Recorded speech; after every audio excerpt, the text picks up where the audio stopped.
What's going on, people? We are Tottenham TV here. Tottenham 1, Leeds 1 in a very frustrating day at the Tottenham Hotspur Stadium yesterday. And you know what? I said it just before we kicked off. I literally said it, you know. I just don't like what's going on here. Everyone's way too confident going into the game yesterday. Like, whenever that happens, you just know what's about to follow. You really do.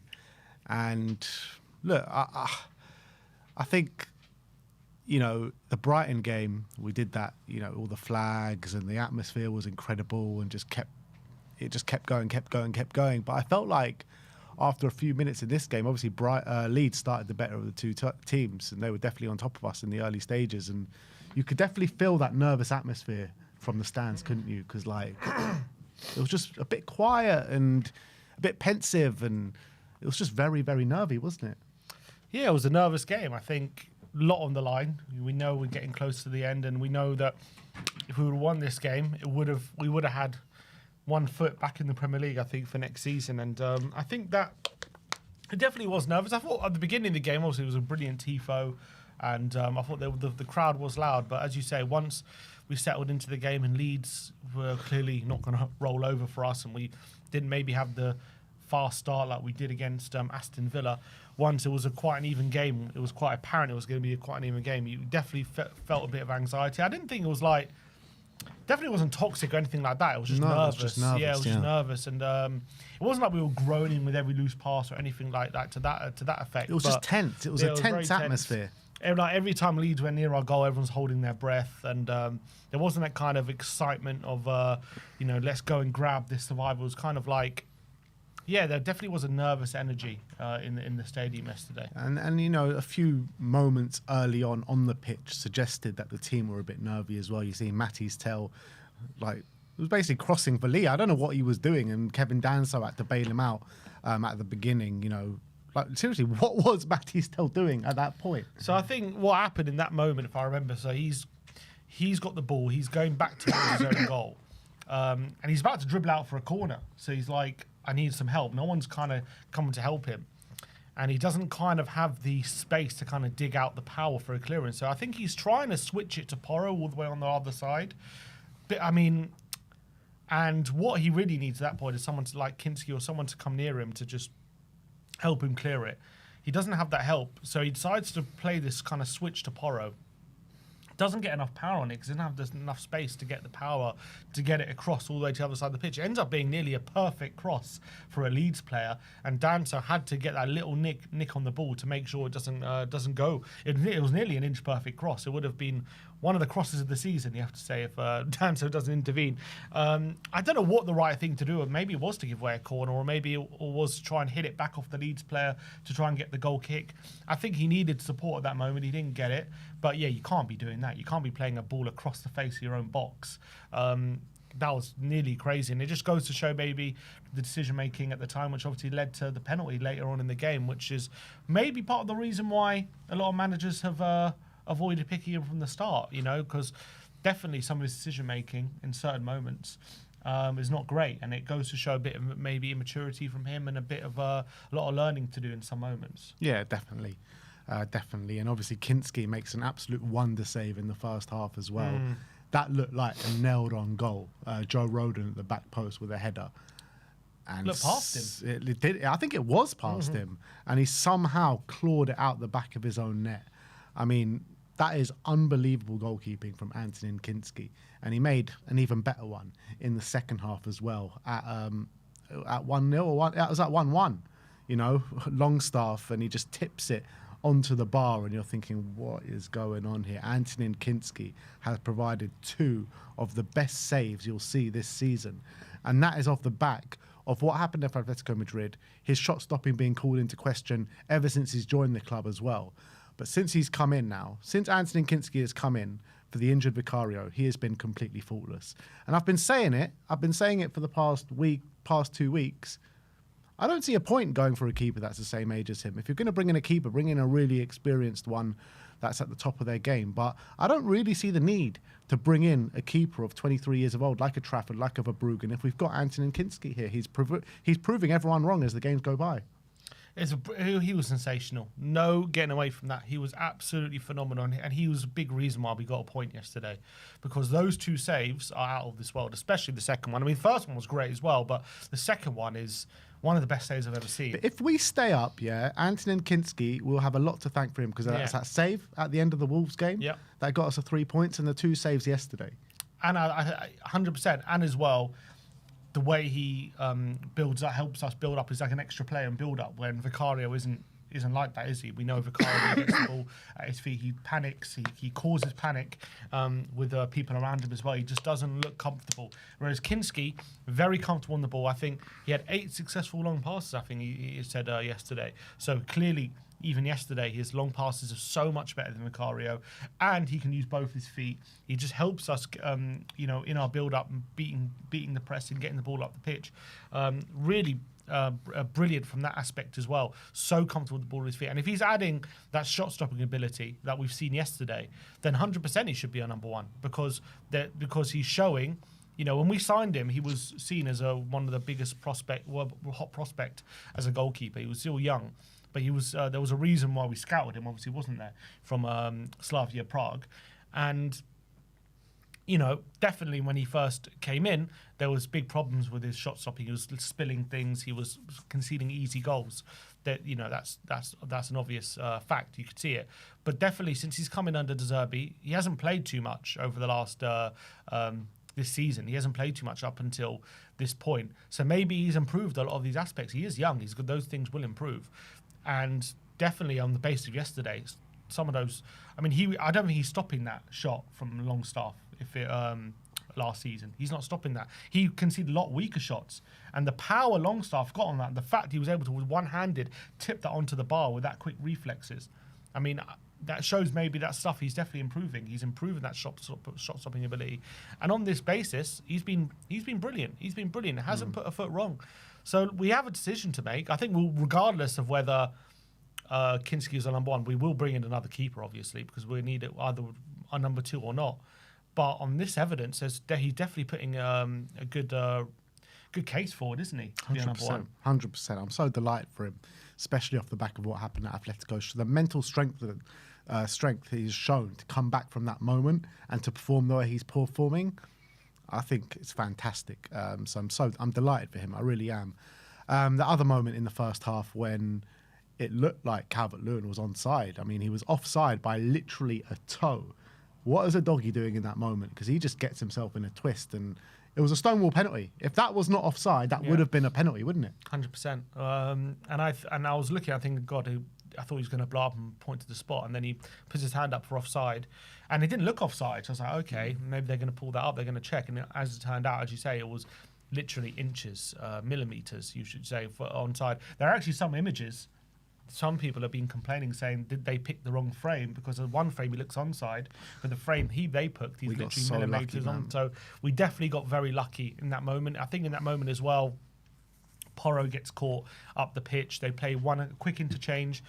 Calvert-Lewin gets the wrong side of Udogie. Udogie just get completely wrong-footed and ends up bringing him down. And definitely we got away with one because, literally millimeters, absolute millimeters. And if they pick a different frame, maybe we do concede a penalty in that moment. But I did think, by and large, in that first half, we came out fairly I know Leeds definitely were in the game, it was definitely even. But I did think we had a better side. Paulinho bundles his way into the box and he shoots over the bar.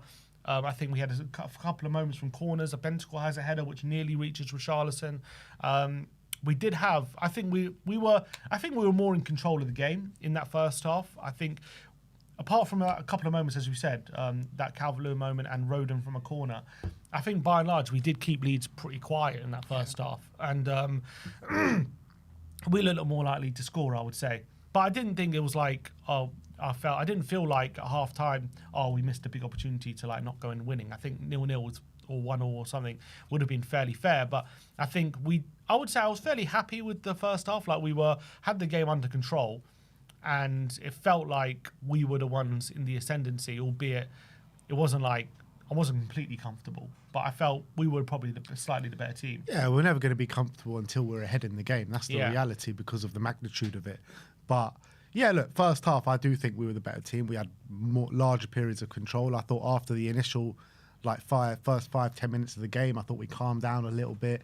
The majority of the game was played in their half, albeit they looked dangerous when they came forward.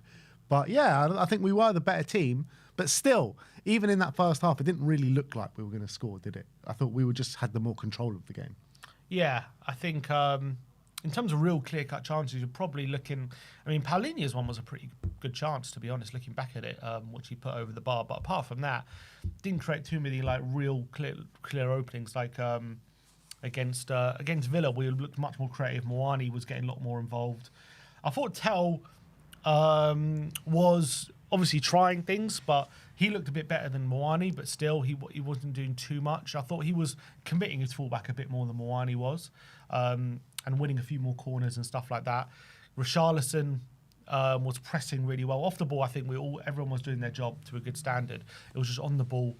When we're looking for those quick interchanges, we weren't playing the football maybe we were against Villa. Villa, I think, were leaving a lot more space for us, whereas Leeds a lot more organised, and they were also off the ball a lot more intense than Villa were, because Villa were just completely off with that game. Yeah, and it showed because we came up against a team that were actually trying, and a team that are on form right now, and Leeds United. And it's definitely on paper the hardest game that we've had over the past, well, maybe even since De Zerbi has come in. I know the Brighton game, they were on probably better form, but I think Leeds actually gave us a better game than Brighton did on the day. And yeah, look, first half, the stats read 62% possession to Spurs, 0.82 expected goals, 10 shots, when they had 38% possession, 0.13 XG, and 3 shots in the first half. So it shows that we were dominant in that first half without really creating too many clear-cut chances. Second half comes around, and we needed a big start to that second half, and we got it. I mean, I don't think we played that well in the opening stages of that first half, but in the second half, but we got the goal, and it was worldy. We needed something magic to happen to break the deadlock, and something magic did happen through Mathys Tel. And the crowd was shouting, shoot, shoot, and he obliged. And as soon as the ball left his foot, we were sitting behind that goal. You could tell that was rifling straight into the top corner. What was so impressive about that goal was he had such little time to do what he did. So he takes his touch. It's pure instinct, isn't it? And he can't put the touch too far ahead of him because he'll get blocked by one of the leads, intercepted. And he can't put it too close to him because he won't get the power on the shot that he needed to. So it was like the perfect weight, his touch, just to take one touch and stroke it into the far corner. But the power he gets was very little backlift. I've been saying it about Tel. He's got a really good shot technique. I think he's been threatening to do what he did yesterday for a while. Well, we saw it against Bournemouth last time he scored as well. And also, you remember against Forest, he did very similar at home. It was a lot further out. It was about 30 yards out, that one. Again, that one was also quite a little backlift, and it needed Sells to tip that one onto the bar.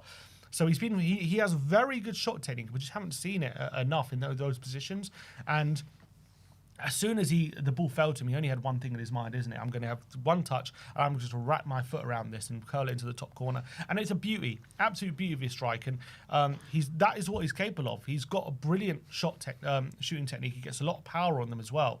And I think that's the quality he does have. I was so happy for him because he's come under a lot of criticism ever since he's come to the club, and I think there is a good player in there. I think he's had so many knockbacks this season alone as well. I think under constant pressure from fans and stuff. I mean, there was a fan behind us, like just constantly the whole game saying, "Tell your rubbish, tell your shit, this and that." Every time we touched the ball, he was just on him. Obviously, I don't think Tell could hear him from where we were, but still, that's just a mentality of a lot of these fans towards him. Maybe because we spent 30 million on him and we expected more, but this guy's a young player. He's got a lot of potential, but he's still 20. We signed him at 19. He's 20, 21 now. He's still very young. He's got a lot of growing to do.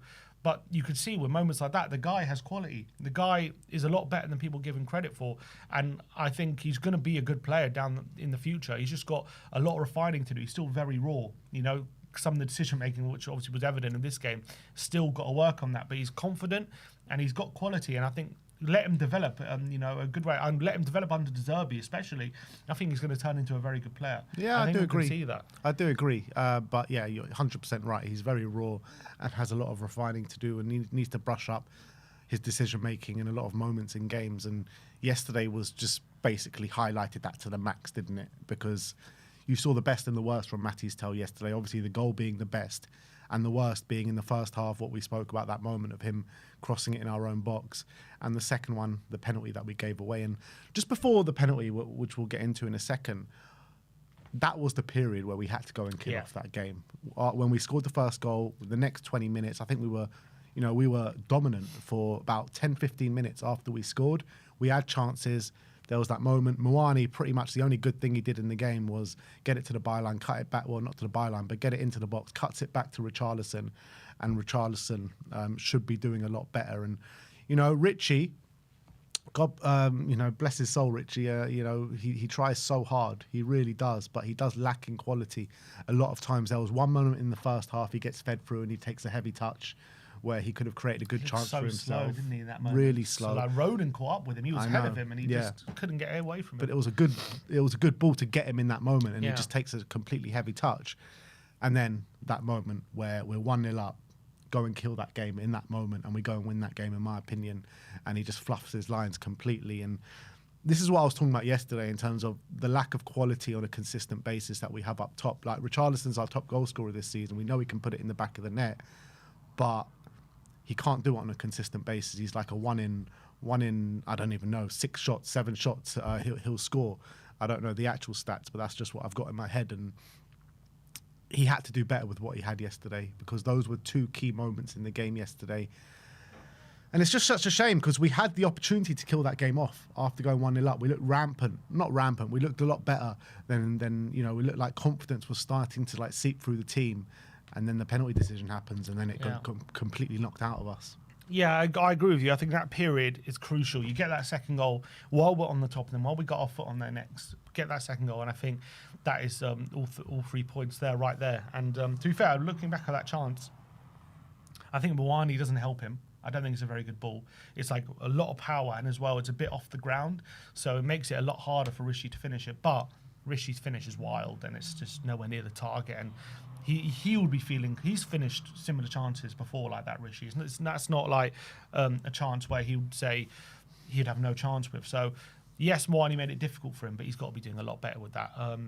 And then it was at that moment, I remember I turned to you, I think it was just before we gave the penalty away, I was saying, we're getting tired here. I think we need changes. The problem with what we have at the moment is we don't have attacking changes, really. Obviously, Maddison came on, which we'll talk about, but we don't really have wingers to come on to replace Tell and Muani. We don't have a striker to come on to replace Richarlison, and they're the ones at the forefront of the pressing. So when they start to tire, when they start to hold off a bit on their pressing, it allows Leeds to get the ball up the pitch a lot more and a lot quicker, and with a lot more accuracy. And that was a big problem. And I was saying this before the game, if we're not winning by the 70th, 65th, 70th minute, then that's a big problem, because we don't really have the players to change it, and we're going to start to tire. And obviously we were winning, thankfully, so we had something to hang on to, but we were starting to tire at that point. And obviously we made this up. We gave away the penalty. When at that point as well, I thought Leeds were starting to put a little bit of pressure on us. We then obviously gave away the penalty. Stupid. I think Tell, after that goal, I think he's just like, so obviously pumped full of adrenaline. Yeah, he's pumped full of adrenaline. He's pumped full of confidence. He's thinking, I can do anything, and that anything included doing a bicycle kick in his own box. And you should never ever do a bicycle kick in your own box. Like, I don't understand.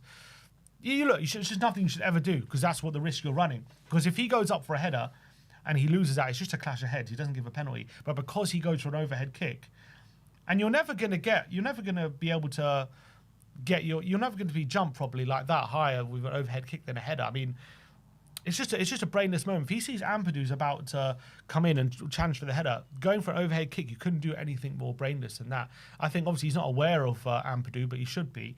And I think Ampadu's very clever. He realises, if I win this header, it's a penalty, because Tell's already made the decision. What he was knew what he was doing. Obviously, he took one for the team, Ampadu, but he read it. He read exactly what was about to happen. And as soon as I couldn't believe, by the way, the referee didn't see that on the pitch. I think we could all see it in the stadium. That was a clear penalty. I think we all squinted at that moment. That, that's surely at the penalty. I was shocked the referee didn't blow it and blow up for a penalty at the time.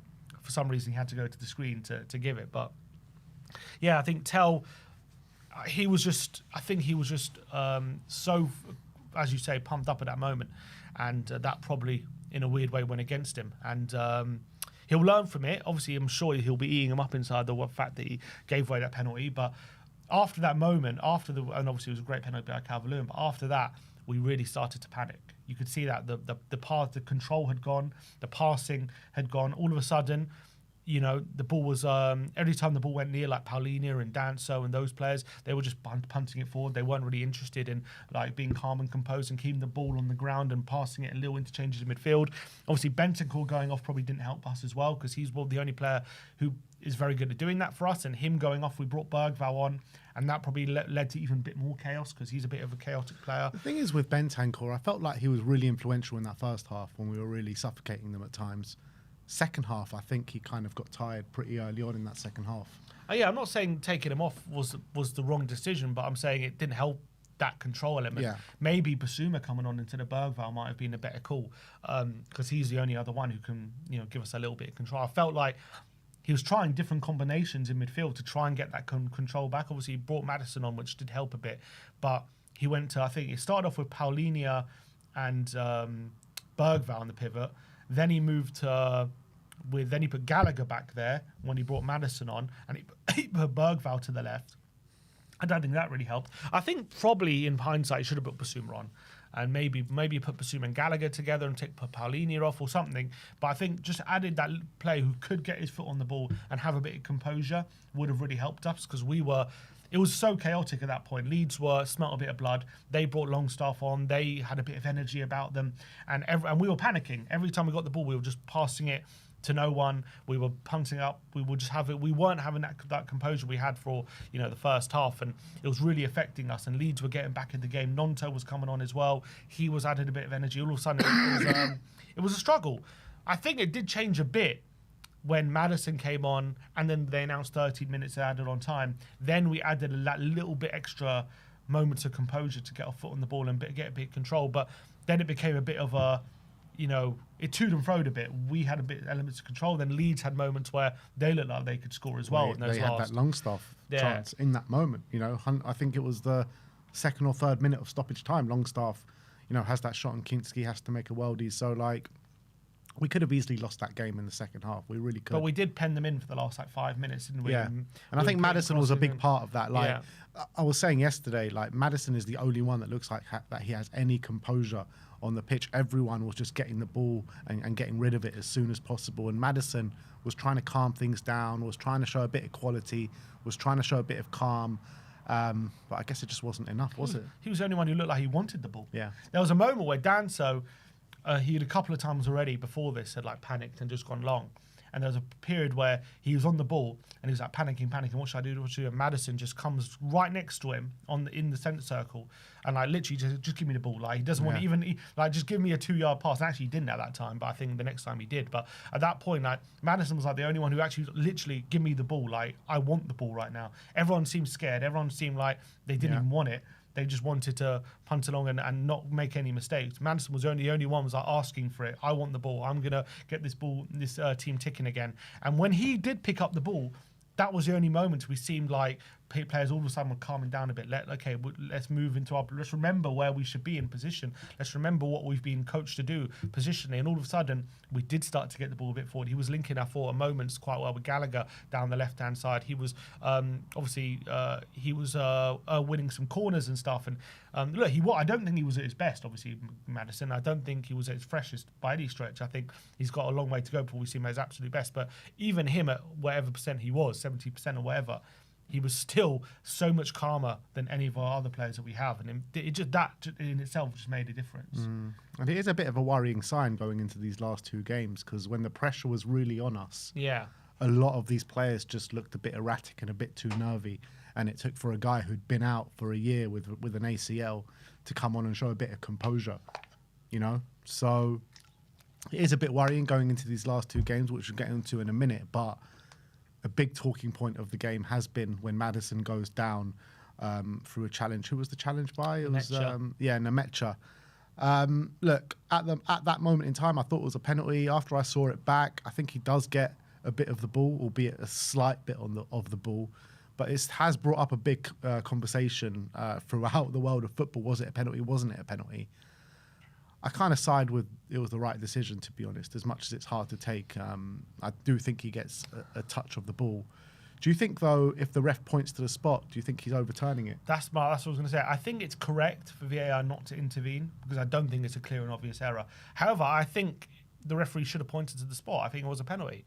I know he gets a slight touch, but that doesn't negate for me that he also brings him down. And I think Maddison is going to get there before the ball goes off if Nemecha doesn't bring him down. So I think if the ref points to the spot, I don't think they overturn it. I think that would have been a penalty, and I think I wouldn't have been the wrong decision. I think it was a penalty. I don't think it was a VAR intervention though.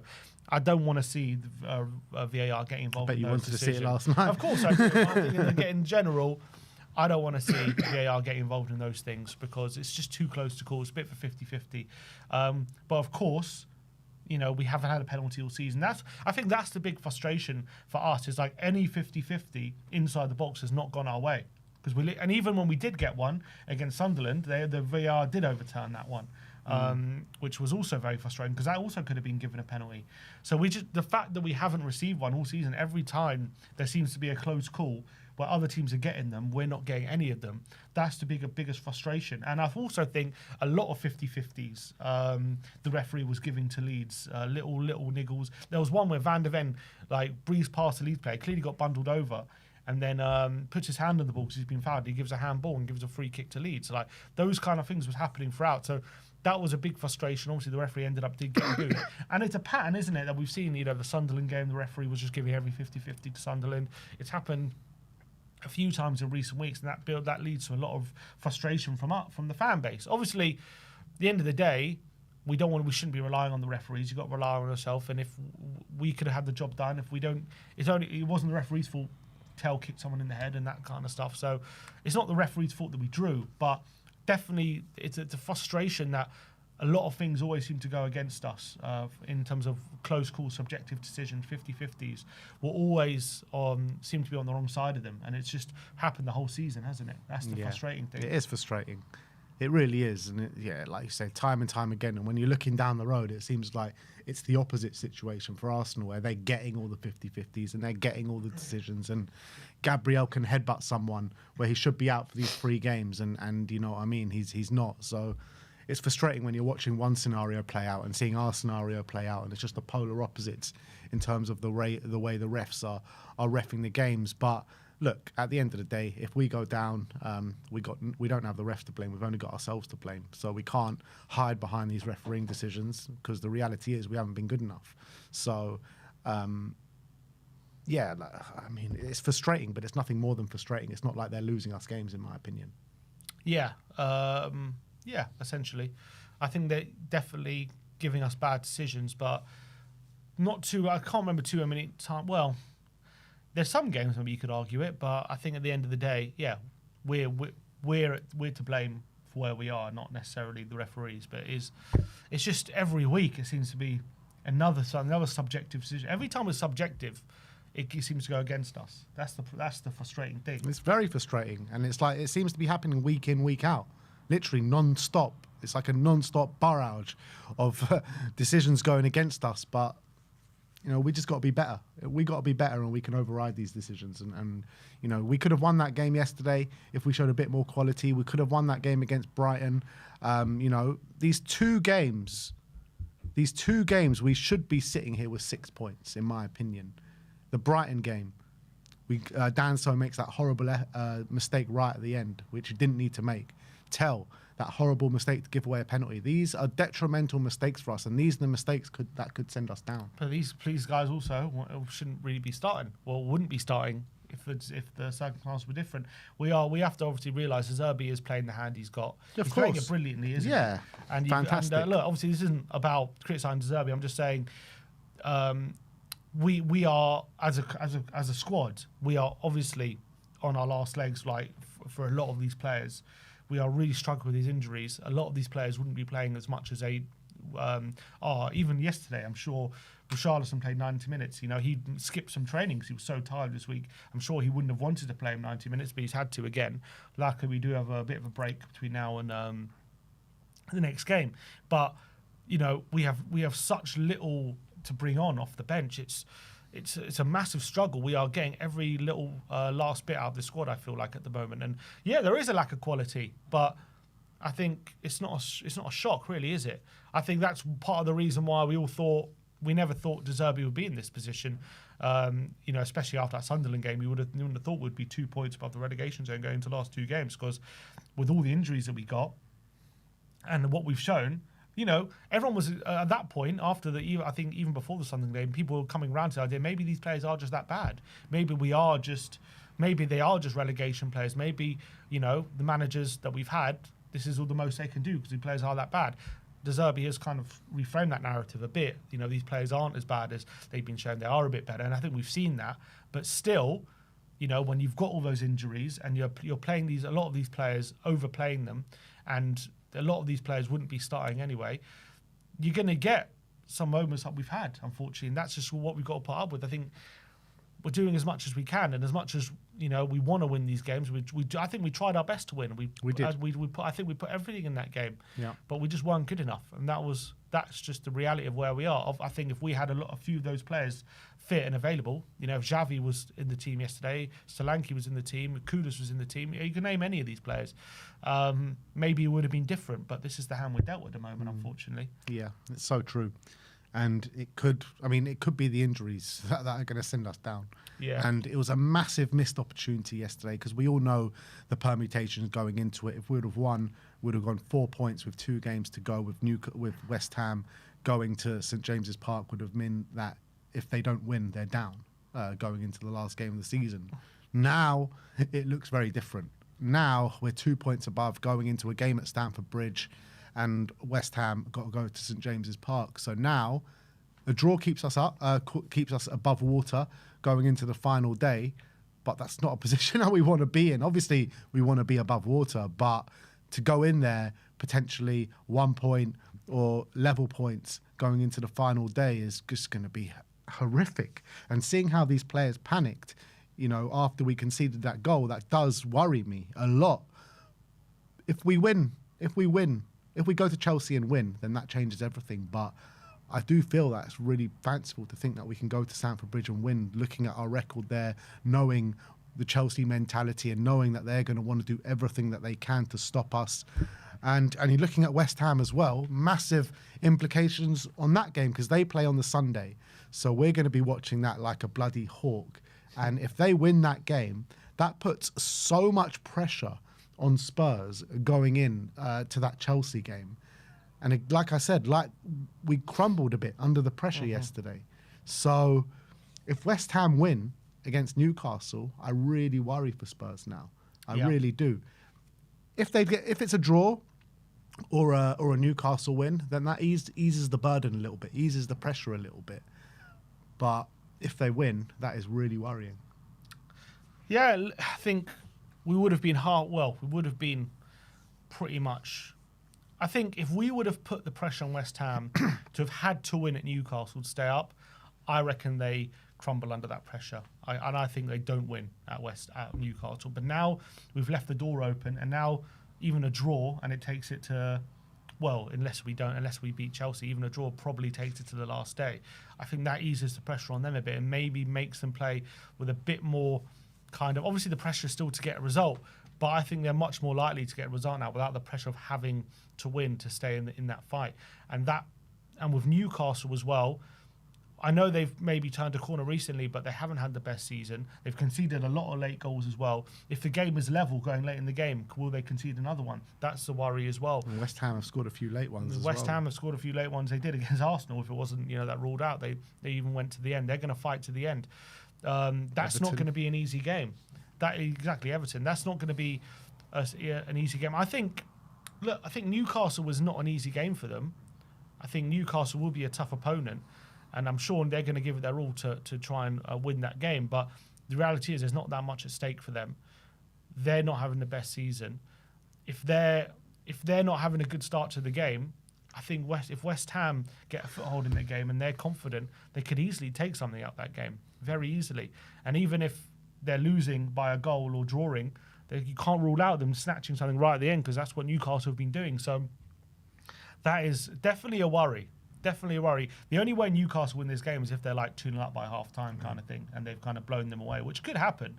But the reality is, where things have gone for Newcastle, it's very likely going to be a lot tighter game, given how West Ham played against Arsenal. You saw that was, they made it very tight. I'm just so frustrated, man, because after that Villa game, it looked as though, you know, Spurs had turned the corner and we were about to save ourselves. And yeah, fine. It's not like we were awful yesterday. We played all right, but we weren't anywhere near as good as the Villa game. And maybe that was to do with the level of opposition that we played on the day. But in my opinion, Spurs should be safe. We should be safe right now with those points that we potentially could have got against Leeds and potentially could have got against Brighton. But what Spurs have done is what Spurs do.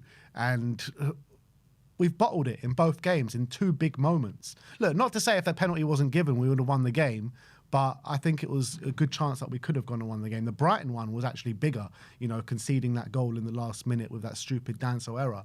But the reality is, it's that in these two games, it's two massive individual errors that has put us back in this situation. I mean, it's true, but I think De Zerbi, is spot on, because, you know, that's one way of looking at it.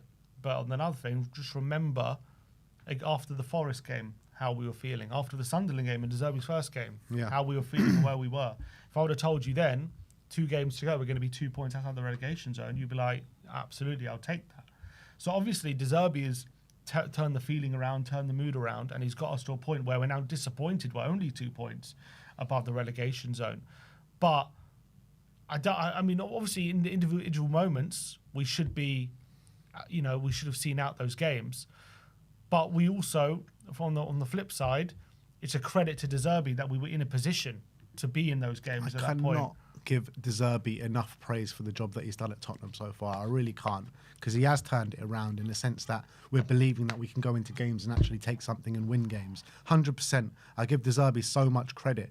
But that's the Spurs thing, looking like that you're about to grasp what you've been going for, and then just these individual areas just creep in and we just throw it away. And that's what it's felt like in this Leeds game, and that's what it felt like against the Brighton game, because we didn't play bad in either of those games. We played well in both the games, better in the Brighton game than we did against Leeds, but it's not like we deserved to lose against Leeds.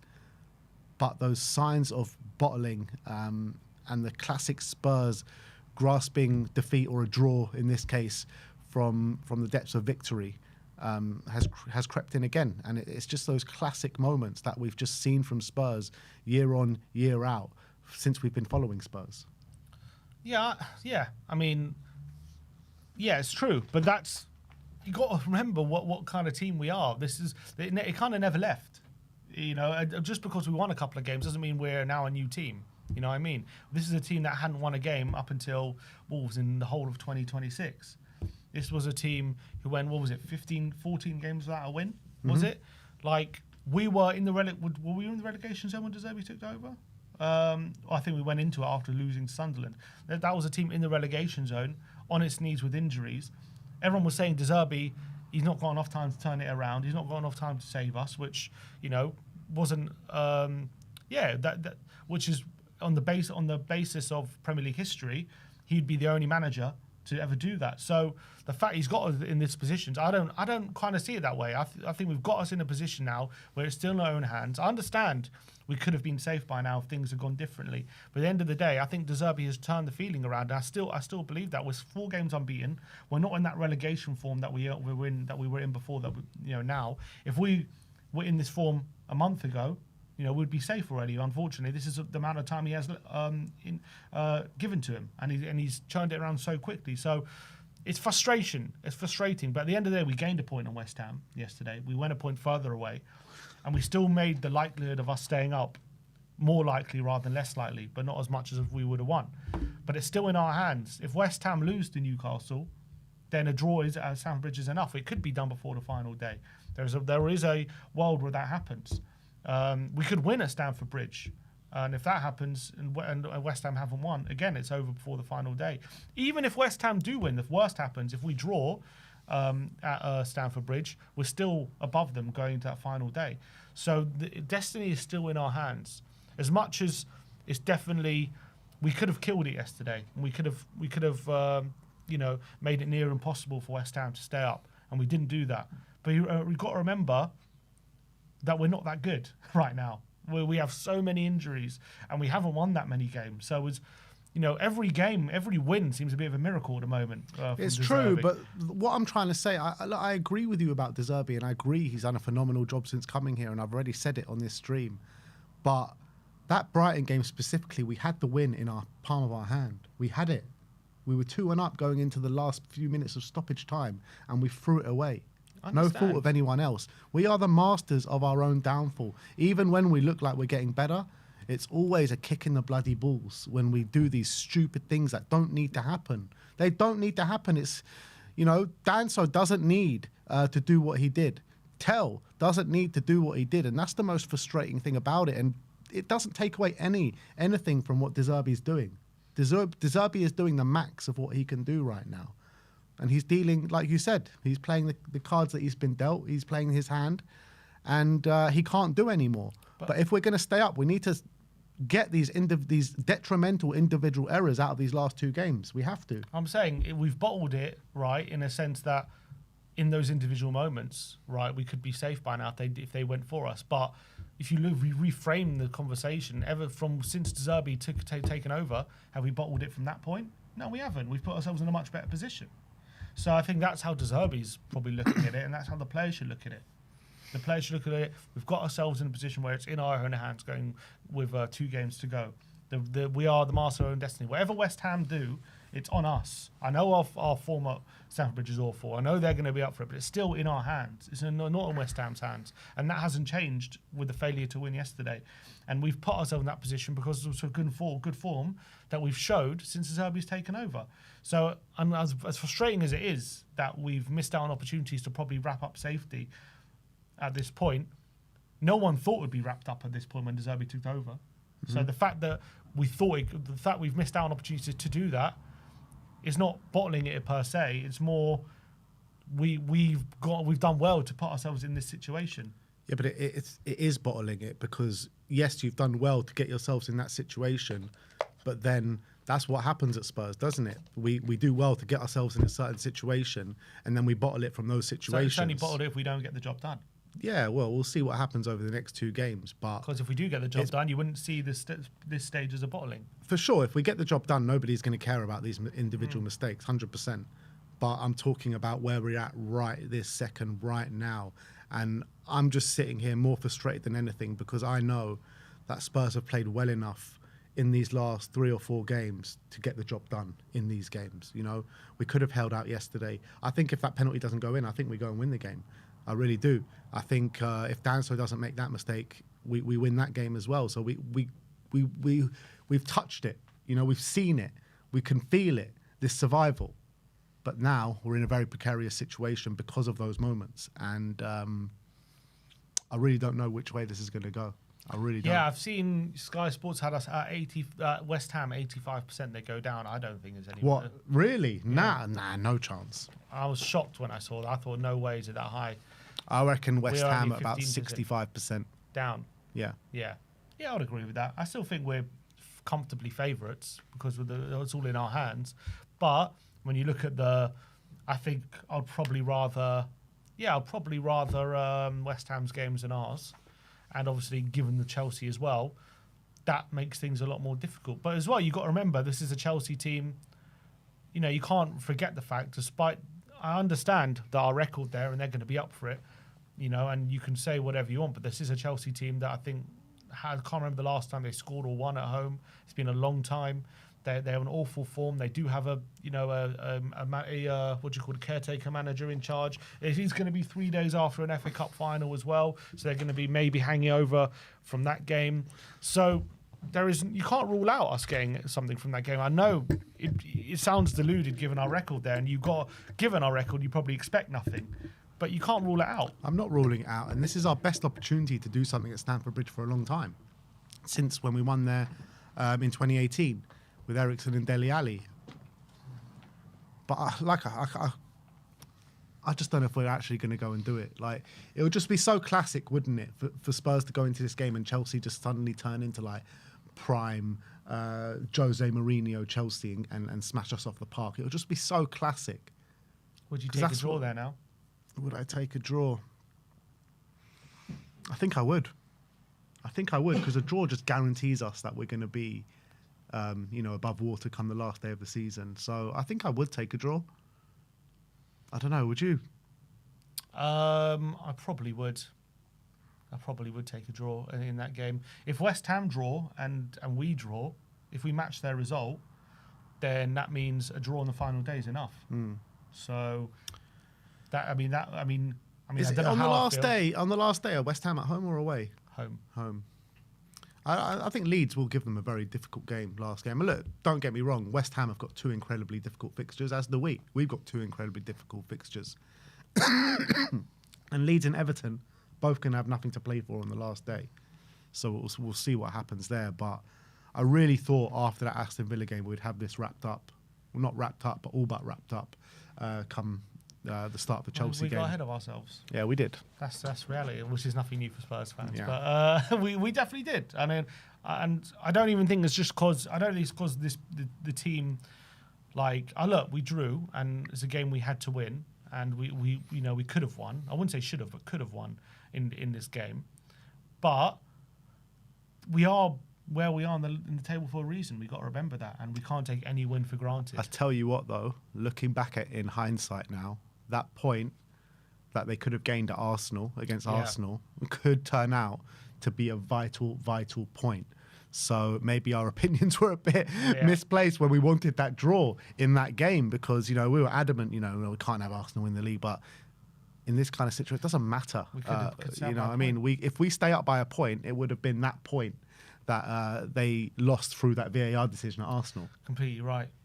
I think, looking at the last two games and the points, it could easily come down to a point. That point could end up being massive.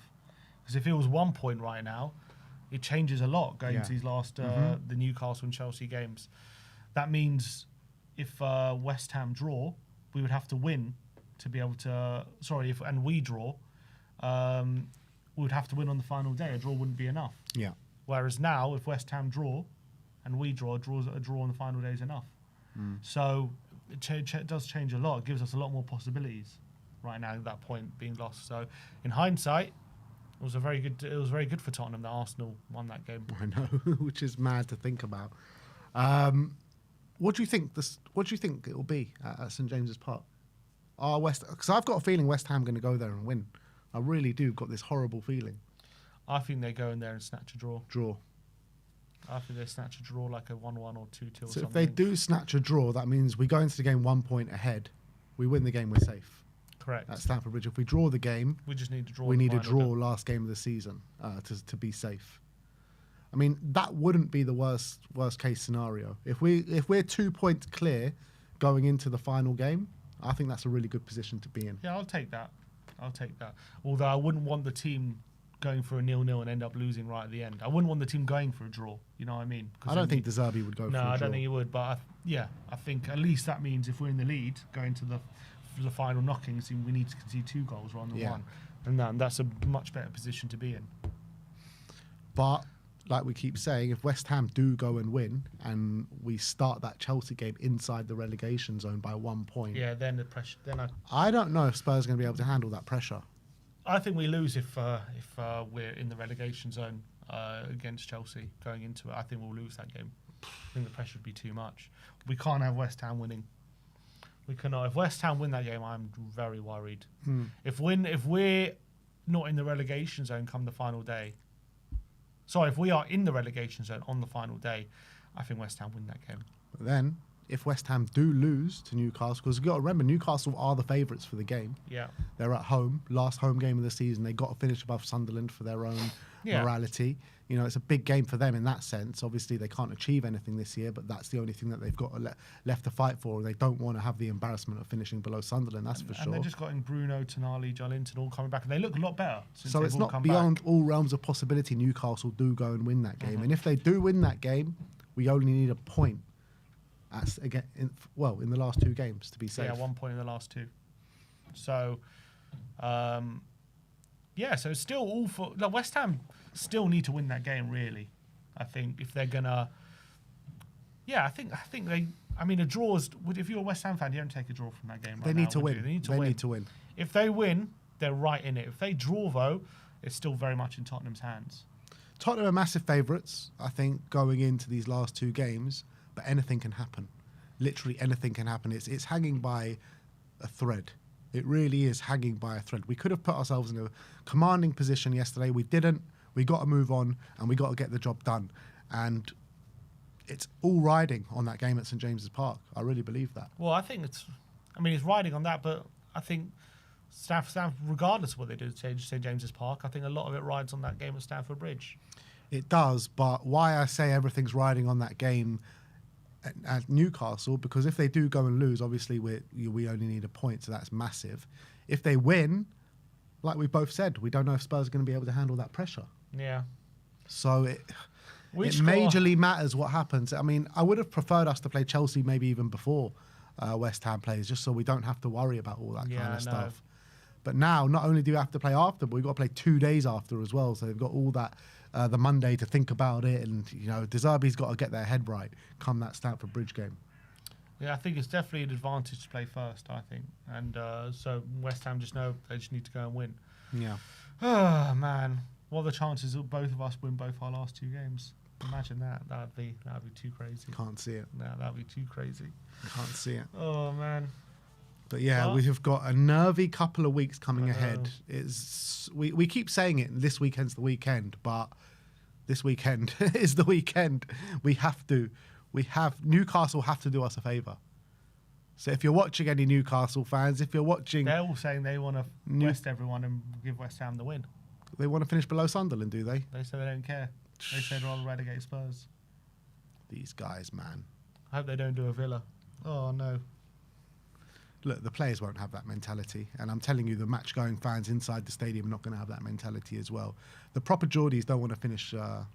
they don't want to finish below Sunderland. I'm telling you that.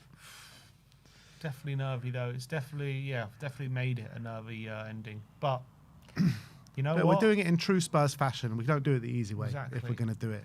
At the end of the day, well, I'm happy we're in this position right now because after Sunderland, it looked like a lot of people said if we get into that relegation zone, we're not coming out of it. Yet here we are. Yeah, we're out of it. We've got 2 games to go, 2 massive games to go.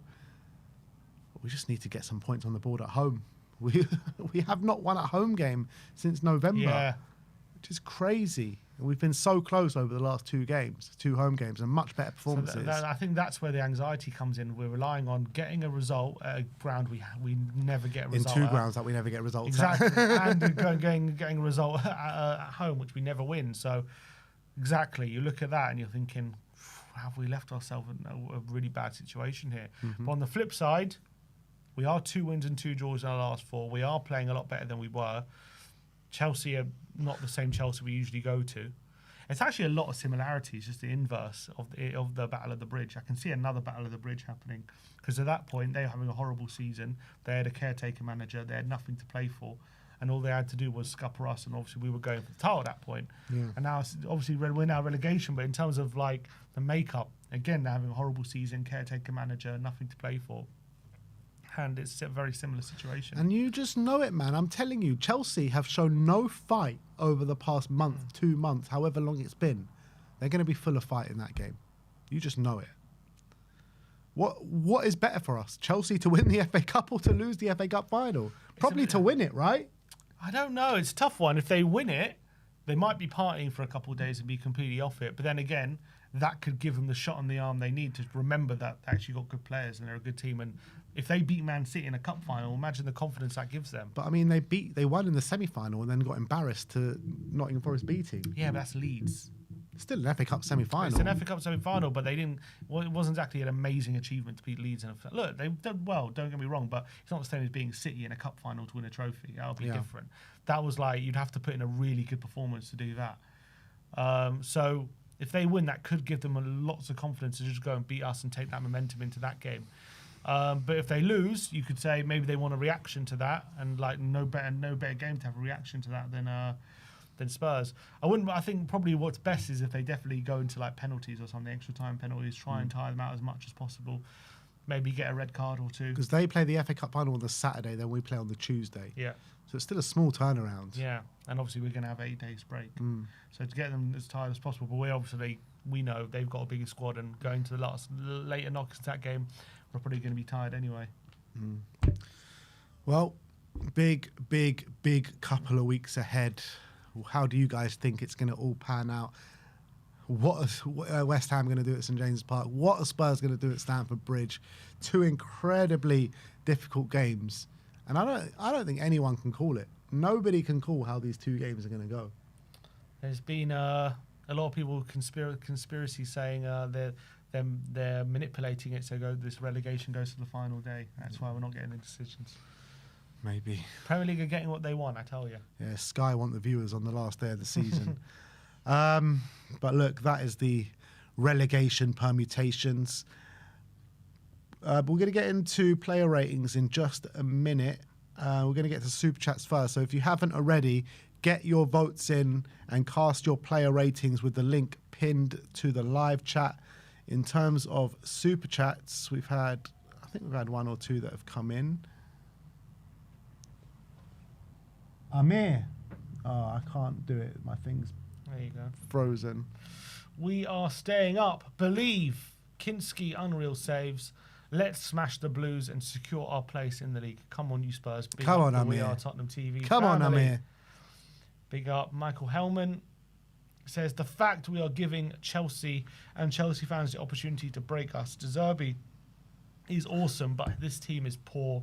The club needs to hire whoever to understand the home game performances. True. And Michael Hellman says, De Zerbi said the pressure got to the players. If we can't handle Leeds, how can we handle Chelsea and Everton with that line of thinking? Yeah, that's what I'm thinking. Yeah, that's what I think. That's the most concerning thing, isn't it? The whole fact that how we panicked. I mean, against Villa, we looked very calm and we didn't panic, but obviously that game was wrapped up and pretty much won by half time. So this was very different. But also Leeds are playing a lot better than Aston Villa right now, and particularly in that game as well. No, agreed. But I'm saying if Rishi puts that goal away, do we panic or do we go? I think we see it out. Yeah, exactly. So I think it's just. I think we see it out if we don't concede that penalty. I think that penalty changed a lot. Yeah, potentially. All right. Let's get into player ratings then. Hope you guys have cast your votes because it is time to get into them. First up, Antonin Kinski. Oh, it says 0 again. I'm going for 10. You're going for 9. There you go. You guys have given an 8.5. There you go. We've got it back on the screen. I thought Kinski was absolutely phenomenal. We've all been singing his praises over the past couple of weeks, and this was the best one of the lot. 2 of the best saves you'll see this season. The first half, clawed one out the net from Joe Rodon. Second one, fingertips onto the bar from Sean Longstaff. And not only that, just calm on the ball, able to ping it out to literally whoever he wants. I think he didn't do one thing wrong throughout the game yesterday, so that's why I had to give him a big fat 10. Yeah, what a turnaround for him, man! Unbelievable. I'm so happy for him. I think I think anyone who's a football fan looking at his turnaround has got to be delighted for him. And I think for me, that second save against Longstaff has to be the save of the season. I think and at that time as well, you add the importance into it. That has to be the save of the season. It's probably one of the best saves I've ever seen from a Spurs goalkeeper in general. It was phenomenal, absolutely phenomenal, the way he tipped it onto the bar. And obviously he had the save in the first half. Yeah, he's just really turned it around, and he's staking a really strong claim now to be our number one. And De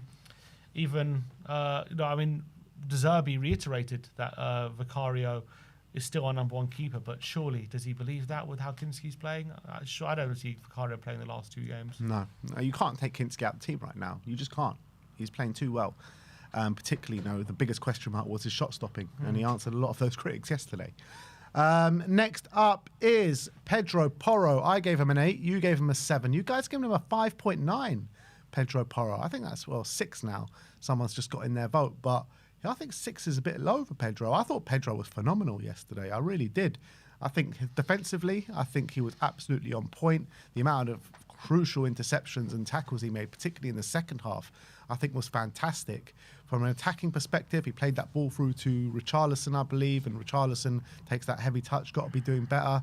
Yeah, fine, he could have done more from an offensive standpoint, but I thought defensively, and I thought the same against Villa, I think he's really standing up for the team right now. Yeah, I thought he had a pretty good game. I don't think it was his best game, but what I really like about him is though when he inverts and he goes through the centre of the pitch. I thought Leeds were finding it really hard to track him, and he was finding some really good spaces right through the middle. I think he supported Moani all right. I mean, his offensively, he did. I think his set pieces, as usual, were decent. Although he had that one shot from a free kick, which was a bit of a crazy effort. But yeah, I thought we had a decent game. Nothing special, but I think he was one of our better players. Next up is Kevin Danso. Sevens all round, 5.7 from you guys for Kevin Danso. I thought aerially he was a beast. I thought he dealt with Calvert-Lewin most times than not. It was a really good physical battle between them, which we were anticipating before the game. And I think he came out on top more times than not.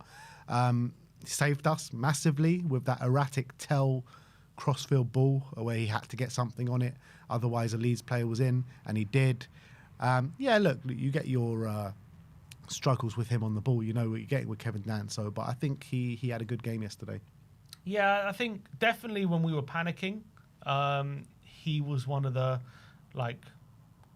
main players doing that for sure. He was just punting it forward. But I think defensively, as you say, anytime the long ball falls, you were just confident he was going to win it. And I think aerial duels, I think I read 7 of the 11 he won yesterday, or 8 out of 12. So there you go, he competed for a lot, but only 1 out of 5 ground duels. I think that kind of tells the story a bit of him yesterday. But yeah, I think he was decent. I think Leeds kind of had periods where they were kind of looking to hurt us, but I thought Danso, especially when it came to clearances and stuff like that, he stood up pretty well. Next up is by the way, it's his 4th game in a row he's got a yellow. 4th game in a row he's got a yellow. Yeah, 8 yellows in 15 starts for him. Wow. Mickey van der Ven, 7s all round from us, 6.5 or 6.4 from you guys now.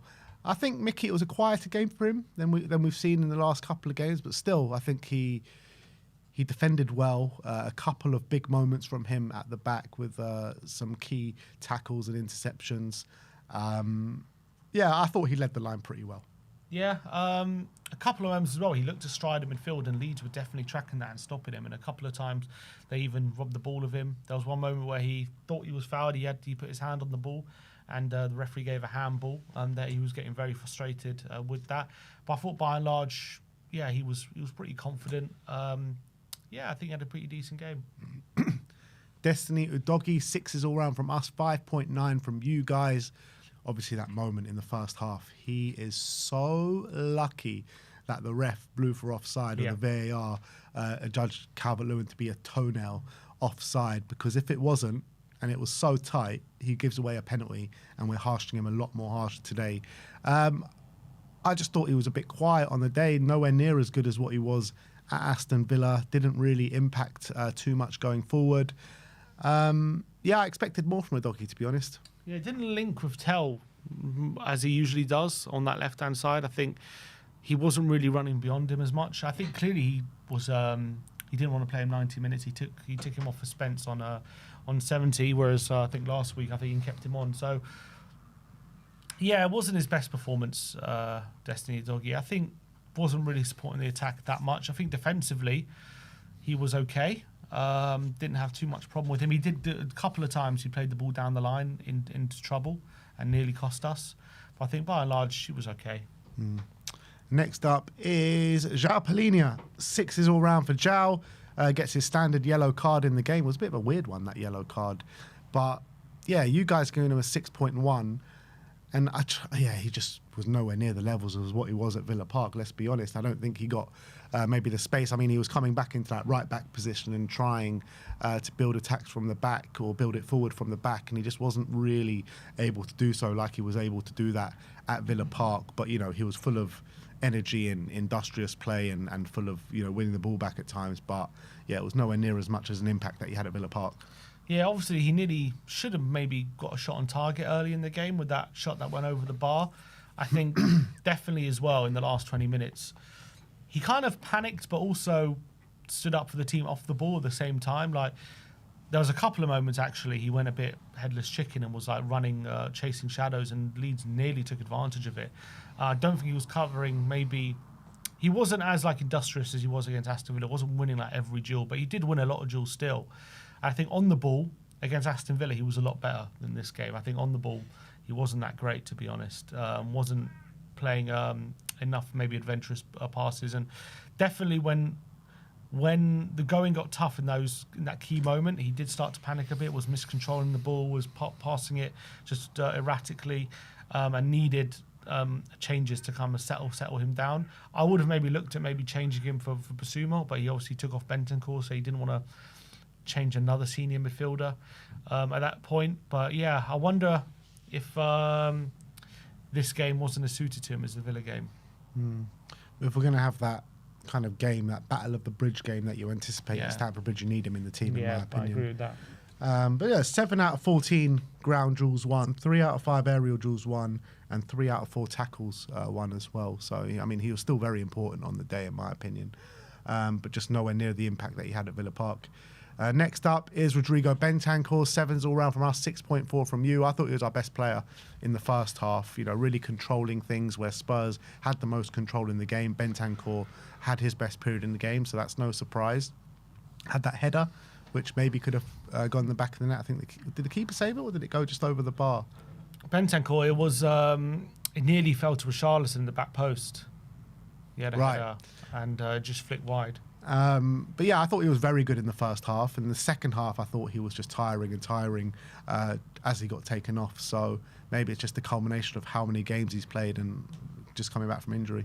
Yeah, he's played a lot of football, hasn't he? Probably more than he would have expected. But I thought in that first half, he was really helping us just keep the ball well, dominate. There was a couple of moments where he's got the ball, he's got players around him, and without even touching the ball, he seemed to just, his movement freed some space up just for himself, and he was able to get the ball forward. But as you say, we were definitely tiring, and he was one of the ones who tired the quickest, and he had to go off, unfortunately.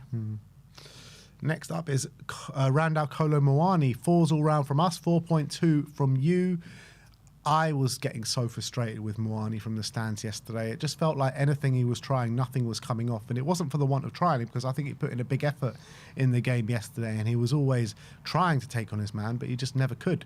The reality was, and one moment where he did find some success when he found Richarlison, but obviously Richarlison fluffed his lines. But apart from that, I thought he was really poor throughout. Yeah. The things that frustrate me with Muani, because I actually think when he keeps it simple, and like in terms of general play, I'm not talking about getting in behind or taking on his man. I'm talking about in general play, keeping the ball, being part of the team. I think when he keeps it simple, he can be quite effective, and he's actually not bad. But there are just some moments that really frustrate me. Like there was a moment yesterday, he picks up the ball, he's 2-on-1 he's got Porro to his right, he got 2-on-1 with the fullback, and instead of just turning and passing it to Porro into space, he tries a little flick, and he underhits the flick, and the fullback ends up intercepting it. It's like those kind of moments really frustrate me with Muani, and he seems to do that a bit too often, where there's a simple option or a good option. I understand you can't always pick the simple option when you're a winger. You've got to try things, but sometimes he just doesn't try them at the right times, and when sometimes the simple thing is what to do, and that's what really frustrates me, coupled with the fact that when he never really beats his man or that often, or on this game he didn't, and didn't get behind that often. The only time he did actually was a consequence of him. He was closing down the Leeds defender and seemed to get a nick on the ball, and it just fell kindly to him. But again, his pass to Rishi wasn't that great, and probably made the chance harder than it should have been for Richarlison. So can't even give him that much credit for that. And never really threatened to do anything of note, to be honest. So I gave him a 4. Next up is Conor Gallagher. You guys have given him a 5.6. We've given him a 5. Off the back of a stunning display at Villa Park, you really expected a lot from Conor going into this game. And I think you got what you're going to get always from Conor Gallagher, and that is, sheer work rate, leading the press, pressing well, and the industrious play of, interceptions and tackles and winning duels in the middle of the park. But I just felt like when it came to the final third, he let us down a little bit. There just wasn't much quality there. Yeah, it was quite clunky, wasn't it? Just when he was on the ball, didn't really provide much quality. There was one moment in where he linked up with Mathys in the second half. I thought, okay, this is going to be it. And then he cut inside. He had an opportunity to shoot, he just delayed, and ended up being crowded out. And that was a good opportunity to maybe, do something. A lot of his, I think, through balls, crosses, they weren't that great. There was a couple of times he had some opportunities to play it through to Moani, and he just either overhits it or underhits it and ends up not being good. So, on the ball, not so great. Off the ball, though, I thought pretty good again, to be honest. Yeah. Next up, Mathys Tell. I've given him a 5. You've given him a 6. 5.9 from you guys out there. Obviously, he scores the goal, which is a moment of amazing quality to put it in from there. And as soon as it left his foot, you just knew that was rifling into the back of net. It was supreme quality. I felt like out of the front 3 or front 4, like if anyone was going to do something, it was going to come through Mathys. But there were just some moments in there that just boggled my mind, like that one in the first half where he just crossed it across the face of goal and nearly gave away a goal there. And obviously the penalty that he gave away as well, just 2 completely brain-dead moments from Mathys Tell, which, has put us under massive pressure. So I don't think he had the worst game out of the front 3, but still, apart from that goal, I don't think he made too much of an impact of the game, and the quality was lacking a little bit. Yeah, I thought he was obviously one of the only ones. I thought it was a weird one. In the beginning knockings of the game, he was getting the ball and wasn't being confident taking on his man. He kept just delaying, wasn't running at them and just passing it back to a doggy and wasn't being confident. But I thought as the game went on, he was starting to gain a bit more influence. Then he started to take people on. He started to win a few free kicks. He was taking some decent corners as well. So I thought he was growing in influence. And then he got the goal, which was, by the way, unbelievable goal, sensational strike. The way he just touches it right in front of him with very little backlift to bend it into the far corner. It's quality, top quality. But as you said, we saw the best and the worst of Mathys Tell, and he must frustrate managers because he's got so much quality, but then as well, we can make some really bad decisions. He's young, he'll learn from it. I'm really hope he doesn't get too down and he focuses on the goal he scored rather than the penalty he gave away, because that's the kind of quality we're going to need from now to the end of the season. If we're going to stay in the division, we're going to need a few moments like that from him. One more would do, I think, between now and the end of the season. He's been threatening to pull off something like that. So it just goes to show the quality he's got in his boots. But it's such a shame he got undone by his own idiocy, really, with that overhead kick. How can you do an overhead kick in your own box and put that us under pressure? It's just so... Yeah, look, it's brainless. There's no other way to put it. But let's just hope he doesn't let it get to him. And because that goal was brilliant, and that's what he's got. Hopefully, he's got to focus on, because those are the moments he's going to be remembered for probably in his career, not the ones like he showed in the Bernard box. And last but not least, of the starting 11, Richarlison, you've given him a 5. I've given him a 4, 4.6 from you guys. Obviously, 2 key moments. Look, if we're going to win games, we need to rely heavily on these kind of moments. Mathys Tell was able to provide one. Richarlison should have provided one, but he didn't. In the first half, takes a heavy touch where he should be through on goal and should be able to score. Second half, just completely fluffed his lines. And if one of those goes in, you might be talking about a different game. I think he ran his socks off for the team. I think everyone can say that. I think he was hard to deal with in the air. I think he won a lot of aerial duels and was ready for the physical battle. It was just lacking in quality on the ball massively. Yeah, didn't attack that well. I thought his work off the ball was sensational. The amount of times he's blocking passes from centre-backs and he's backing into them. He made the physical duel very difficult, I thought, for the lead centre-backs. I thought they had a pretty tough day, but as you say, unfortunately, when he got on the ball, just the quality just wasn't there.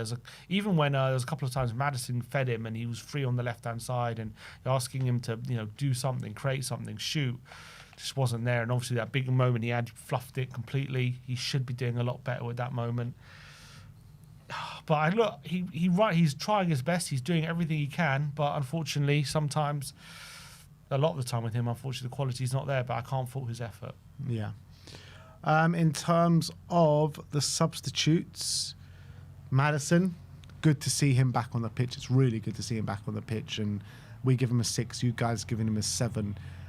He just showed a lot more composure on the ball than anyone else. He showed like he was always an option, always wanted the ball, was demanding the ball at times, and he showed an ability to actually keep the ball as well, which was more to say than a lot of our other players on the pitch. So good to see him back.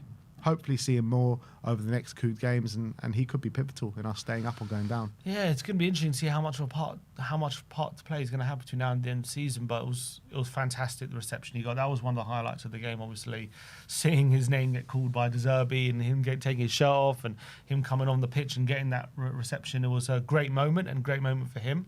And I did think he helped us. And look, he clearly wasn't at his best. He's not at his sharpest, and it took him a few minutes to get into the game, didn't it? But once he did, I thought he did well just to allow us to keep the ball, keep us composed. Couple of nice set pieces as well, which we nearly scored, which we nearly created something from. Nearly won a penalty. Just that ability to get on the ball and pass the ball forward and look at options. And it seemed like he was the only one who had time on the ball compared to other players. And there was even a time where I think he nicked the ball off Calvert-Lewin, didn't he? And got us back on the front foot. So it was a pretty decent cameo from him, and it was encouraging to see him back on the pitch. And yeah, let's hope he's got a part to play between now and the end of the season. Yeah. Next up is Lucas Bergvall. 5s from us, 5.5 from you. I mean, he did a lot of running, definitely. He was working hard for the team, but not real much quality in there from Lucas Bergvall. There was that one snapshot right at the end where, you know, it could have been a worldie, but it was always going to be hard to pull something like that off. But it wasn't executed well, let's say. Just mishit the shot, didn't he? He kind of came on, was in the pivot, then he moved to the left-hand side when Mathys came on. So couple different positions. Didn't look completely comfortable, did he, in either one? Didn't make too much of an impact, I felt. Yeah. And last but not least, Jed Spence. 5 all round from us, 5.5 from you. Yeah, look, he tried to, you know, get Spurs on the front foot and attacking a little bit, but there was not much in there from Jed Spence. Yeah, frustrating. There was one really frustrating moment where it seemed like everyone just left him alone on the left-hand side to run, and because they just knew he couldn't go on his left-hand side, and he just kept looking for opportunities to get on his right, and he couldn't do it. I think he ended up winning a corner, but there was a good opportunity for him, and that is really frustrating. I think we did lose a bit of balance, Spence and Bergvall on that side. Didn't quite work. I think we were looking a bit better from the other side when that happened. Mm. And Roberto De Zerbi, I'll give him a 6, because I don't think it was as good as, well, nowhere near as good as plays that we saw at Villa Park. Wasn't as good as what we saw against Brighton either. But I don't think it was a bad performance by any stretch of the imagination. And I think, yeah, a draw was probably the fair result on the reflection of the game. But the reality is he's managing with both hands tied behind his back right now. Limited options. At the start of the game, we looked to the bench, we're like, is there anyone that can really come on and make an impact apart from James Maddison that has been out injured for a year through an ACL, who hasn't played a minute? So I do feel for him from that aspect, and I think he's doing the best that he can. But even so, I still think he left it a bit too late to make changes. You could see that we needed changes earlier on. You mentioned before about maybe it should have been Basuma instead of Bergvall. I do agree with that, to give us a bit more control in the middle. And obviously he went for Bergvall, which didn't really pan out too well. So, yeah, I'll give him a 6. I agree. Also, he did leave it quite late to bring on subs, but then again, I understand, like, we are limited with our options at the moment. It was 81 minutes, but the players did actually have an extra 13 minutes at the end of it as well. It's true, but still, it's quite, the 81 minutes to make your first sub is quite a long time, isn't it? So I understand that we don't have too many options. Yeah, I'll give him a 6 as well. I think we played all right. Like, I think against a good Leeds team and good form, you got to remember, it would have been very impressive to get that win. So, you know, we couldn't quite go over the line. I thought for the first hour we were probably a better team before we started to lose our way, probably started to tire, especially started to panic when we conceded. Made a few changes, and then I think the game ebbed and flowed. They were on top, then we were on top, but we did definitely lose control of the game after that goal. I definitely think in hindsight, Basuma should have come on. I think at that point he's thinking, okay, we'll get Bergvall on because we're going for a winner, get someone a bit more offensive. But I think Paulinho lost his way a bit, and he needed maybe a partner next to him who's going to control the game a bit more. And then that also had consequences of later subs, because it meant Bergvall going to left and Gallagher dropping into the pivot.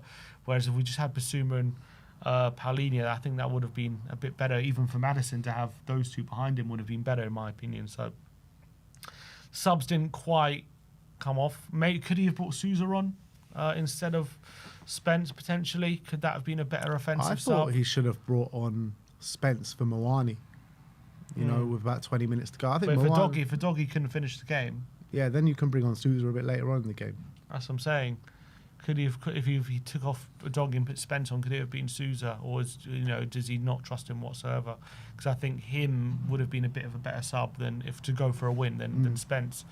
So I think the subs didn't look. Well, they weren't terrible. I wouldn't say like they completely killed us, but like it weren't the best. I think in hindsight. Yeah, absolutely. Well, anyway, that is our player ratings from the 1-1 draw against Leeds. Big games to come. Spurs go to Stamford Bridge next and then finish off at home against Everton. And they are going to be pivotal games for Spurs for the future of Tottenham Hotspur, which is just crazy. But anyway, let's finish off seeing how the internet did react to the game yesterday. And obviously, we're going to have to start off with West Ham Central. West Ham Central. I think West Ham Central is pretty much a Spurs account now. But he says, one was given as a penalty in a defensive action, one was ignored and the goal that followed was allowed to stand in an attacking action, another in a long line of referee and PGMOL errors this season. Inconsistencies is shocking. And that's one thing I do agree with West Ham Central on. The inconsistencies of the referees this season has been mind-boggling. Right, so one on the right wasn't given a foul. Yeah. And the one on the left was. We got robbed, mate. It wasn't a penalty. Can't believe it. No, but as you say, we've been on the end of all these, haven't we? All these inconsistencies, especially pushing in the back and all that kind of stuff. So I think West Ham got to feel right to it. If that was given a so what? That led to a goal, the one on the right. Yeah. That led. I think it was a late one, if I remember. I think they equalised late on. So something that cost us 2 points also cost West Ham 2 points as well. Was it West Ham Brighton? Yeah. Was that it? What was the score in that game? I think Brighton ended up getting a draw, if I remember rightly. 2-2. Yeah. No, I think that one was at Brighton. Oh, the one at Brighton. The 1-1. 1-1, that was it. Reuter in the last minute. Yeah, so it cost us 2 points, but also cost West Ham the fact that goal being allowed. Yeah. Bloody hell. Spurs Army. Christian Romero was so excited when Mathys scored. He took out a member of the Tottenham coaching staff who was also celebrating. Look at that. Both ended up on the floor. I thought Romero's injured. Don't look injured there. Apparently you got booked for that. That's what I heard. Red card. Brilliant. Loved that. Absolutely loved that from Romero. London Mayor Sadiq Khan said Londoners should be hoping for West Ham to stay up as taxpayers will have to pay a further $2.5 million for the London Stadium if they are relegated. You what? Even the London Mayor wants Spurs to go down. Apparently this is a real quote as well. Why? Sadiq Khan's an Arsenal fan as well, so let's put that into context. Why do we have to pay more if West Ham go down? God knows. They have to knows. subsidise. What bollocks? So what, the whole of London is against us? I mean, that's nothing new, to be honest. Yeah, exactly. But when you've got the London Mayor coming out and saying this is nuts. He's paying the PGMO, I'm telling you. This guy. Paper bags. We can't have West Ham going down. Sadiq Khan, the bloody gooner as well. What? How is it possible that the London Mayor's a gooner and the Prime Minister's a bloody gooner and they're winning the league this season and they're getting all these decisions? Gosh, something is afoot. Something is amiss. Can we get Spurs into the rooms of power, please? God, is there any politician that's a Spurs fan? Anything. I'll vote for him tomorrow. Spurs Army showing the stunning tifo yesterday. Obviously, we were there right in the thick of it. Yeah. Together always. I mean, they always look so good, these tifos, don't they? Really nice one as well. So fair play to CHFC Flags yet again. Look, shame we didn't get the result, but I think they showed all the support, didn't they? It was brilliant. Brilliant tifo. StatMuse FC saying Spurs are unbeaten in 4 straight Premier League matches for the first time since October. Wow. So De Zerbi's turned it around. We know that. De Zerbi's doing a fantastic job. You can see the way we're so much better than we were under Frank and Tudor. It's like so much different. It's just a shame that he's only got 7 games. Yeah. It's such a fine margin for error, which is why we're having these conversations now. The thing is, if he does keep us up, that in itself is a phenomenal job. But I think if he does keep us up, it's something that we can look forward to next season, having a manager like this with, hopefully a fully fit squad. You know what I mean? I think that is something to be really excited about if we can stay in this division. Exactly. You just got to get the job over the line. Who Scored says Pedro Porro has played more key passes than any other Premier League defender this season, 44. Well, I think that probably tells you as well about our forward line because he only has, 2 assists or something. So he should have a lot more, shouldn't he? Jay Harris, Maddison applauds the South Stander after making his first competitive appearance in over a year. I mean, that was a really nice moment. I know we're all frustrated after the game, but, the South Stand gave Maddison an unbelievable applause, just him and the South Stand together after the game for a few seconds. It was really nice. Yeah, and he touches his heart to the Spurs fans and obviously thanked them. It was obviously a great ovation. He had a really nice moment with Farker as well, didn't he? Yeah, I saw that, yeah. That was really special for him. So, yeah, it's a shame we didn't get a win, but yeah, fantastic to have him back. And I mean, based on what you saw, I wonder how long till he's back to his best. Yeah, I think it will be a while till he's actually back to his best, but that doesn't mean he can't make an impact from now to the end of the season. Yeah.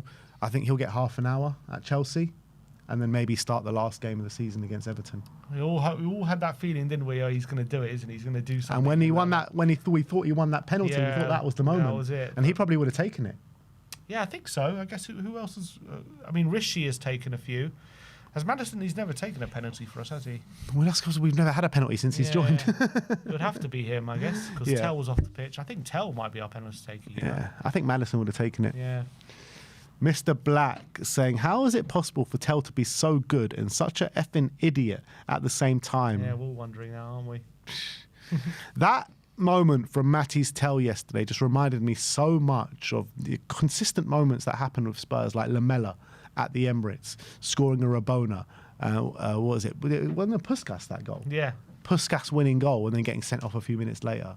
It's just like so many of these moments that happen with Spurs that can only happen to Spurs. I know. We just have a way of doing something incredible and then completely backfiring on us a few seconds later. So it's happened so often. And this was another one on a long list. Gomez saving a penalty, then giving away a penalty from the same corner, from the resulting corner. Yeah. Things like that just happen at Tottenham. Ellis says, do you guys think Chelsea will beat Spurs next week? Because I genuinely think West Ham will win their last 2 games. Surely they won't win their last 2 games, West Ham. If they win their last 2, what does that mean for us? We need 4 points. Yeah. I don't want us to have 4 points. Oh my God. I mean, if they win at Newcastle, they probably do win their last 2. I don't know. Leeds is a very tough game, as we saw yesterday. I know, but last day of the season, with everything on the line, I think West Ham win that game. Maybe. Everything should have been on the line for Tottenham last night. I know, but it's still not. There's still games to go. When it's last day, it's just a little bit different. I think if West Ham win against Newcastle, they beat Leeds. Has there ever been a case like this of relegation when 2 big rivals are going up against each other like this? I don't remember one. Yeah, not like this, no. This is mad, isn't it? When you actually think about it, Spurs and West Ham have a deep hatred for each other. Going head to head. Head to head in a relegation battle. It's literally one of Tottenham or West Ham, and that's it. And it's mad. So we're on 38 points, West Ham 36. So it's very possible a team on 40 points could go down. Very possible this year. Yeah. West Ham Central says, I don't get why our percentage is so high. So this is what you were talking about earlier, but Opta giving Spurs a 15% chance to go down and West Ham a 85% to go down. Yeah, I think that's way too high. Yeah, I agree. 85%. I understand, do have the goal difference, which is another point. Yeah, goal difference. And as well, there's a lot more permutations for us to stay up than go down. That's the truth. And obviously, we're, if we get 1 win, well, a win and a draw. Look, it's in our hands, so... But I don't know if it takes into account the context of our rivalry with Chelsea, all this kind of stuff. I guess from Opta's point of view... They just look at the form. They look at the form, they think we're probably just as likely to go to Chelsea and get something as West Ham are to Newcastle, given Chelsea's form. But we all know that's not the case. Exactly, that's the thing. They're not taking into account... the football side of things, the football law, they just take into account The numbers. football gods, yeah. Exactly, the football gods. So those are things. There's no stat on the football gods. That's not what the Optus supercomputer takes into account. We should create that football god stat. a football gods percentage. Yeah. God. Yeah, I think. Yeah, I would say we're about. Yeah, I say we're about 35% chance of going down. I would say at this point. Yeah. Still more likely than not. We can stay up. Bleacher Report saying Spurs draw 1-1 to Leeds and failed to capitalise on West Ham's loss to Arsenal. They've brought out a couple of memes. The thing is, we weren't even smiling after the Arsenal game. I know, maybe we should have been. Should have been. West Ham lose. Spurs miss their chance to go 4 points clear. And the other one is, this is it. This is the situation that we find ourselves in with 2 games left to play. I'm just praying we don't take it to the final day, but I just don't see how it doesn't go there. Look at this image of Kinski's save, this next one. Oh my days, that is in. And Joe Rodon is so good with his head as well, you know what I mean? Yeah. Like, look, the Leeds player celebrating there. He thinks he it's scored. mad. What a save that is. I thought it was for sure a goal. I don't know how he stopped that. It's a phenomenal save. Look, you can see Kinski's arm's behind him, isn't it? Yeah. So he literally claws that out. Some of that ball is over the line. Yeah, some of the ball is over the line. Literally on the line, somehow stopping that. It's a brilliant save. And that is not... How can I say that isn't the best save of the night? And it just wasn't. Yeah, mad. Premier League saying, still thinking about Kinski's save in the 98th minute to preserve a point for Spurs. You can't see it properly there, but it was just a crazy, crazy save. Yeah, somehow flicked it on. As well, you can see Longstaff's reaction at the end. He's like, how did he not? How did he save that? He's like, how? I don't get it. He's like still thinking through. He thought he'd scored. Yeah, what a moment for him. But yeah, somehow he tipped that onto the bar. It's world class. Pippo saying, clearly onside in the live image, magically offside in the cartoon model. So this is the live image. So in the live image, it looks like a doggy is ahead of him, doesn't it? Yeah, it does. And then all of a sudden, when it goes to the thing, a doggy is his foot behind. So I guess defense is clearly not. But why not? Because it looks like he's just about passing the ball, isn't it, in that image? So it must have been a frame before somehow. Mm-hmm. Don't know how much can change in that little split second, but clearly a little bit does. Mad. Maybe we got away with one. Maybe they used the wrong frame. Maybe. The frame they showed wasn't this frame. It wasn't that frame. His foot was ahead in the frame. Yeah, you saw it on TV. Leeds with a bit of shithousery after the game saying doesn't touch him with a massive graze on his head for Ampadu resulting from Mathys' tail challenge. Yeah. I mean, a lot of Spurs fans when they first saw it was like, he didn't even touch him. Well, when they showed it on the big screen, I don't think they showed the best angle of it. They showed it from the angle where it looked like he maybe touched the side of his body. It didn't look like he touched his head. So when they showed on the big screen, it wasn't the best angle, but yeah, clearly big knock on the head, isn't it? And it was a Stonewall penalty. I don't know how. I saw some accounts trying to say it wasn't, but it's a Stonewaller, isn't it? There's no doubt about it. It's as clear a penalty as you're ever going to see. As soon as it happened, I said they're definitely putting this back for a penalty, and that's what they did. The footy feed. So De Zerbi gets booked for coming out of his technical area. Arteta presses players from the touchline every week and gets nothing. I mean, there was a moment where De Zerbi was literally on the pitch yesterday. Yeah, true. But it is frustrating, isn't it? One moment he's on the... I think he's been booked twice already since being Tottenham manager for being outside of his technical area. Arteta does it every week and nothing happens. He gets away with it. Bastard. This is Mickey van der Ven. He was absolutely fuming with the officials at the end of the game. Yeah. Stars Army says, and rightly so. Well, I think not necessarily just with the penalty, but I just think a lot of little decisions, not going our way, and it was just very frustrating, and it just seems to always happen. So I think understandably frustrated. Look at the way he shakes. He's complaining at them. They go, shakes his hand so begrudgingly. Fuck off. Opta analyst saying, after Matty Tell's goal for Tottenham last night, both Spurs and Arsenal have broken the record for goals from corners in a single Premier League season. Wow. So the record was 16. Didn't know that. So we're now just as good as Arsenal at corners. Yeah. How mad is that? Yeah, it is mad. Big up And to we're Andreas getting Jorgensen. Yeah. That's the difference, I guess. But usually that is the case. Like the relegation teams are the best teams at corners. Look at West Yeah. Brom are the next ones after that. Oldham Athletic. Yeah. So we're better than the Arsenal team a couple of years ago. That was also scoring every goal from corners. Yeah. Oh, but Andreas Jorgensen has done a phenomenal job. But yesterday, at least when we score a goal from a corner, it's nice. So outside the box, top corner. That's how you score a goal from a corner. This was James Maddison when he goes down. Look, I think you can see he gets a touch on the ball there. Yeah, I mean, it's tough to see from that angle whether it's Maddison or Lemaitre, but I think from the other angle, you can clearly see that Lemaitre just tickles the ball, I think it's fair to say. But look, even if he does get a touch on the ball, I think if he doesn't bring Maddison down there, because he does foul him, look, he clearly clips him as well. So I think Maddison would have stayed up and got there. So I still think it could be a penalty, even if it's a touch on the ball. I think just contact in itself doesn't necessarily mean it's not a foul, but I don't think it's enough for VAR.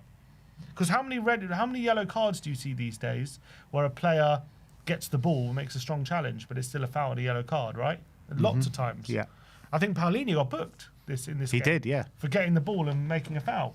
So just because you get the ball doesn't mean it's not a foul. Yeah, you're right.